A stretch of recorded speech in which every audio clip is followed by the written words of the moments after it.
মাননীয় প্রধানমন্ত্রীর একান্ত উদ্যোগ কামনা করছি। একটা হলো মেহেরবানি করে এই জুলাই জাদুঘরটা খুলে দেন। মাননীয় বিরোধী দলীয় নেতা ডক্টর মোহাম্মদ শফিকুর রহমান, আপনার সময় 8 মিনিট। ধন্যবাদ আপনাকে। মাননীয় স্পিকার, আপনাকে ধন্যবাদ। সরকারি দলের পক্ষ থেকে আমাকে না দিলেও চলবে সময়। উনি বলতেছেন যে ওইদিকে 10 মিনিট 12 মিনিট দিয়ে আমাকে 8 মিনিট দিয়েছেন, আমাকে না দিলেও হবে। না মাননীয় নেতা, উনাদের 2 জন বক্তা মাত্র। ঠিক আছে, মানে থ্যাংক ইউ টাইমের পরিমাণ এদিকে বেশি। আমি জুলাই সম্পর্কে কথা শুনতে চেয়েছিলাম, কিন্তু দুঃখজনকভাবে অনেকে পিছনের দিকে দৌড়াইতে গিয়ে 96 পর্যন্ত গেলেন। আর একটু গেলে 91 পর্যন্ত যেতে পারতেন। 96তে থেমে গেলেন কেন? 96 ব্যাখ্যা দিয়েছেন চমৎকার ভাবে, যে 96 একসাথে আমরা জোট করি নাই, জোট হয়েছে বিএনপির সাথে। এর বাইরে কারো সাথে এর আগে আমাদের জোট ছিল না। যদি বলা হয় এটা 1 থেকে 100 পর্যন্ত পুরাটা মিথ্যা। এটা ইতিহাস জানার কমতি, এটা রাজনীতিতে অনভিজ্ঞতা।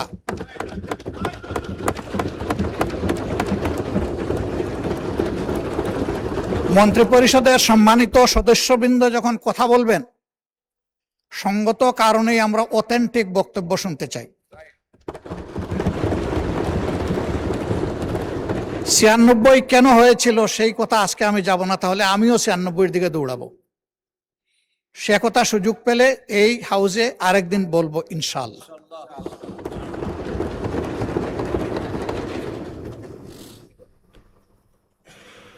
আমার আরেকজন মাননীয় প্রতিমন্ত্রী তিনি বলেছেন,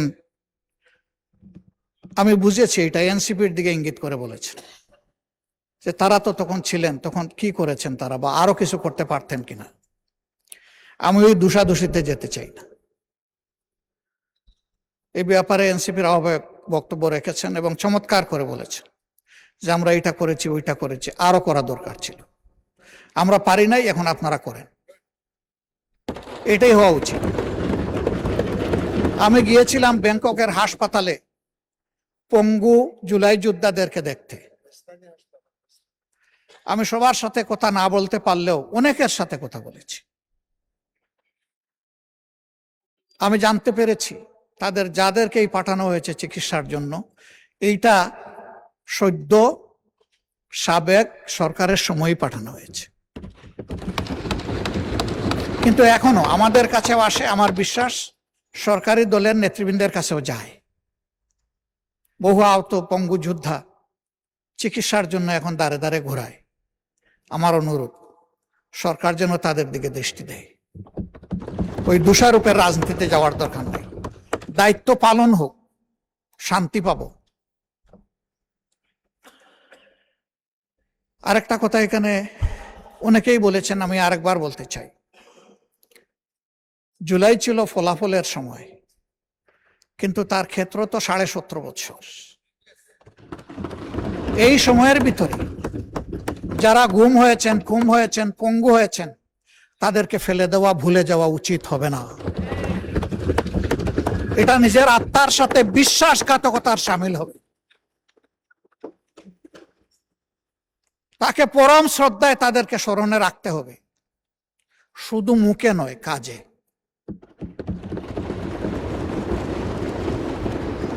অন্তর্বর্তীকালীন সরকার জুলাইকে বিবেচনায় নিয়ে কিছু লোককে, কিছু পরিবারকে পাশে দাঁড়ানোর সিদ্ধান্ত নিয়েছে। আমি আগেও বলেছি, এখনো অনুরোধ করব, যাদের তিলে তিলে স্যাক্রিফাইসের কারণে এই জুলাই সফল হয়েছিল, তাদের জন্য অনুরূপ সমান ব্যবস্থা করা হোক। এতে যদি এখানকার সংসদ সদস্যদের তাদের কোনো ফ্যাসিলিটি কার্টেল করে ওইটা করতে হয়, আমি প্রথমে আমারটা অফার করছি। যাদের কারণে আজকের এই সংসদ, তাদের প্রতি আমাদের অবশ্যই দায়বদ্ধতা রয়েছে। এ দায় পরিশোধ করতেই হবে, এর কোনো বিকল্প নেই। শুধু জুলাইয়ের পঙ্গু নয়, সেই সময়ের পঙ্গুরা, আহতরা, গুলিবিদ্ধরা, যারা এখনো পিলেট আর বুলেট নিজের বডিতে নিয়ে তারা ঘুরাচ্ছেন, দিনরাত যন্ত্রণায় কাতরাচ্ছেন, কারো ঘাড়ে, কারো কোমরে, কারো বুকে, এগুলা সাক্ষী আমরা সবাই। তাদের প্রতি আমাদেরকে অ্যাটেনশন দিতে হবে। তাহলে আগামীতে এই দেশে বেশি বেশি করে বীর জন্ম নেবে ইনশাআল্লাহ।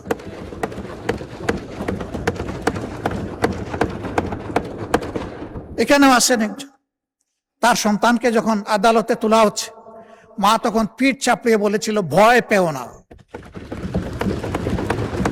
সেই মারা এগিয়ে আসবে।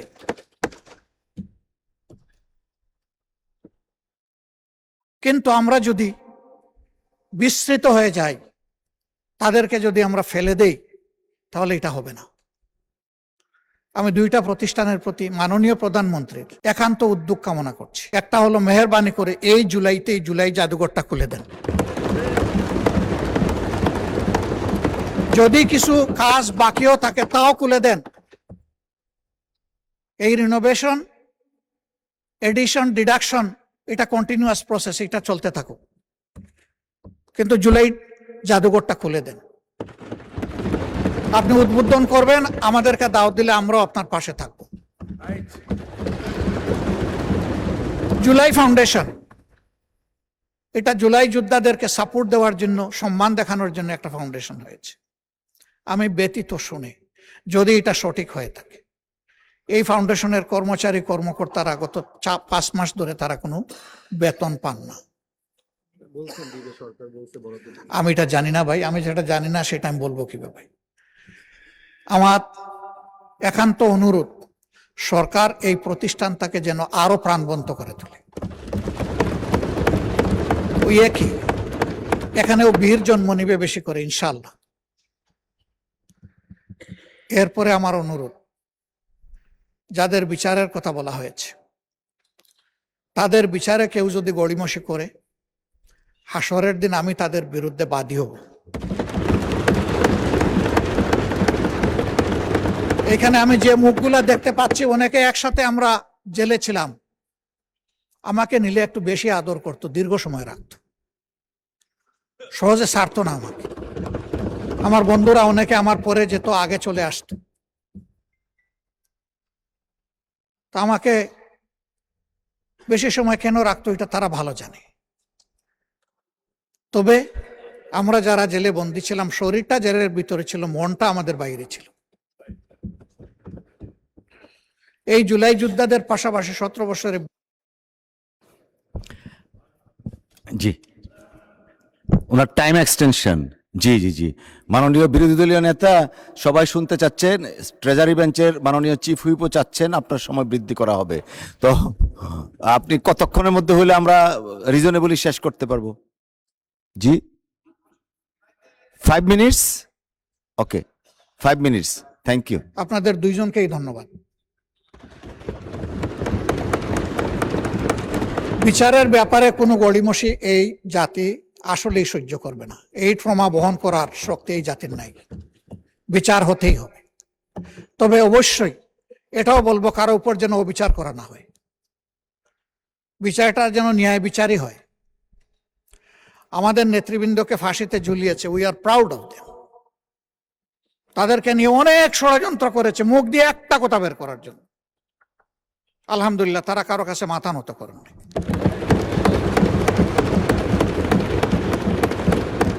ফাঁসির তক্তার উপর দাঁড়িয়ে তারা বিজয়ের গান শুনিয়ে গেছেন আমাদেরকে। তারা শক্তি এবং সাহস আমাদেরকে দিয়ে গেছে। আমরা তাদেরকে নিয়ে গর্বিত। তারা আমাদের সম্পদ। আমি বিশ্বাস করি তারা জাতিরও সম্পদ। কিছু মিডিয়া, সবাই নয় তবে বেশিরভাগ, সেই সময় স্বৈরাচারকে ভয়ঙ্কর স্বৈরাচার হইতে সাহায্য করেছিল। তাদের ব্যাপারে কি পদক্ষেপ আগেই বা নেওয়া হলো, এখনো বা নেওয়া হচ্ছে, আমরা কিছুই বুঝতে পারছি না। বরঞ্চ তারা এখন আবার পানি গুলা করার জন্য ময়দানে নেমে পড়েছে। তারা রাষ্ট্রদ্রোহী কথাবার্তা বলছে, কিন্তু এই সমস্ত বিষয়ে অ্যাটেনশন দেওয়া হচ্ছে না। কোন শক্তির বলে তারা এটা করে আমরা জানতে চাই সরকারের কাছে। তার ব্যাপারে দুর্বলতাটা কোথায়, এটা জাতির সামনে খুলাসা করতে হবে। বর্ডারে সুড়সুড়ি দেওয়া হচ্ছে, সরকার এখন পর্যন্ত এই ব্যাপারে কিছুই বলেননি। আমরা আমাদের অবস্থান থেকে যতটুকু সম্ভব আমরা বলেছি। আমরা পরিষ্কার বলতে চাই, এটি একটি স্বাধীন দেশ। এই দেশের প্রত্যেকটি বালুকণার আমরা পাহারাদারি করব ইনশাআল্লাহ।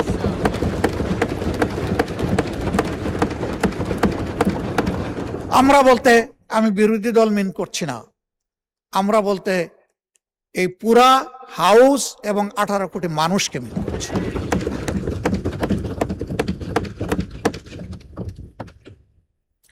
মাননীয় স্পিকারকে ধন্যবাদ জানাই। উনি বলেছেন আমরা এক থাকলে দুইটা দেশের নাম বলেছেন যে কেউ আমাদের দিকে চোখ তুলে তাকানোর সাহস করবে না। আমরা সেই দেশ, সেই সরকারটা দেখতে চাই। এদেশের অনেক সর্বনাশ করা হয়েছে। যারা বন্ধুত্বের দাবি করে তারা কতটুকু বন্ধুত্বের পরিচয় কার্যকলাপে দিতে পারছে এটা পরিষ্কার। আমি এই ব্যাপারে সম্পূর্ণ একমত। আইনমন্ত্রী বলেছেন যে এই জায়গায় আমাদের একটা কমন পলিসি, এবং সম্ভবত প্রতিমন্ত্রী জনাব নুরুল হক নূর বলেছেন যে আমাদের একটা ঐক্যমত হতে হবে, তাদের ব্যাপারে আমাদের দৃষ্টিভঙ্গিটা কি হবে। আমরা একমত। জুলাইয়ের এই 14 তারিখটা বড় সেন্সিটিভ তারিখ। এই তারিখেই আগুন লেগেছিল। ওরা দুটা স্লোগান দিয়েছিল, একটা ছিল তুমি কে আমি কে রাজাকার রাজাকার, আর একটা বলেছিল লেগেছে রে লেগেছে, রক্তে আগুন লেগেছে। এই সময়টা আমি দায়িত্বশীল সমস্ত নেতৃবৃন্দ, বিরোধী দল সহ সরকারি দল সহ আমি অনুরোধ করব, ভেরি ভেরি কেয়ারফুল। আমি ধন্যবাদ জানাই মাননীয় শিক্ষামন্ত্রীকে, তিনি একটা দুঃখ প্রকাশ করেছেন তার একটা মন্তব্যের জন্য। আসলে তিনি দুঃখ প্রকাশ করেছেন, এই জন্য এখানে আর বলার কিছু নেই। কিন্তু এটা শুনে আমার মোটেই ভালো লাগেনি। এটা যে সেন্সেই তিনি বলে থাকেন না কেন, আমাদের পর্যায় থেকে এইরকম কোনো মন্তব্য হওয়া উচিত নয়। এটা আমাদের অনেক কেয়ারফুল হওয়া উচিত দায়িত্বশীলতার জায়গা থেকে। মাননীয় স্পিকার, শেষমেশ আমি অনুরোধ করব, জুলাই এসেছিল একটা পরিবর্তনের জন্য, একটা নিউ ডাইমেনশন নেশন বিল্ড আপের জন্য। এর জন্যই কনসেনসাস পরিষদে দীর্ঘ আলোচনা করে কিছু রিকমেন্ডেশন তৈরি করা হয়েছিল। এই জন্যই একটা গণভোট অনুষ্ঠিত হয়েছিল। সেই গণভোটে জনগণ হায়ের পক্ষে, সংস্কারের পক্ষে রায় দিয়েছিল। কি এখানে হয়ে গেল আমরা ঠিক বুঝতে পারি নাই। বারবার বলা হচ্ছে এখানে প্রতারণা করা হয়েছে। কে করলো? এই ডায়ালগে তো সবাই। যে একটু মাইকটা দেন, কন্টিনিউ করেন একটু প্লিজ। এই জন্য আমি অনুরোধ করব যে মেহরবানি করে এই বিষয়টাকে তারা অবশ্যই ইতিবাচক বিবেচনায় নেবেন। দেশ এবং জাতি সকলের জন্য ভালো হবে। মানুষ তাদের ভোটের মূল্যায়নটা দেখলে গণতন্ত্রের প্রতি তাদের শ্রদ্ধাবোধ এবং সমর্থন বৃদ্ধি পাবে। অন্যথায় গণতান্ত্রিক প্রতিষ্ঠান মারাত্মক হুমকি এবং ঝুঁকির মুখে পড়বে। মাননীয় স্পিকার, আপনাকে ধন্যবাদ আমাকে দুইবার সময় বাড়িয়ে কথা বলার সুযোগ দেওয়ার জন্য। আসসালামু আলাইকুম ওয়া রাহমাতুল্লাহ। ধন্যবাদ মাননীয় বিরোধী দলীয় নেতা